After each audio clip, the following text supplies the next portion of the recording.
Hai bang, Rama? Rama. Rama?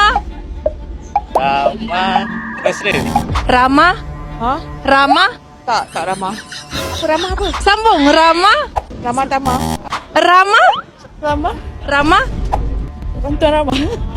Bukan. Rama? Rama? Ramadan. Yes, betul. Duit raya untuk awak. kasih. Bulan? Bulan Ramadan. Yes, betul. Bulan Ramadan. Hari? Hari Raya. Yes, betul. Semua dapat jawab. Okey, dapat 3 duit raya. Beli apa dalam bazar Ramadan ni? Air martabak. Berapa semua? 50 je. RM50. RM50 untuk spend beli-beli makanan di bazar Ramadan. RM50 pun dapat lagi ya. Dapat apa? Air, martabak. Dapat RM50. So kita belanja kat ni RM50. Tambah lagi RM50. Dapat sampul raya 3 tambah duit RM50. Terima kasih.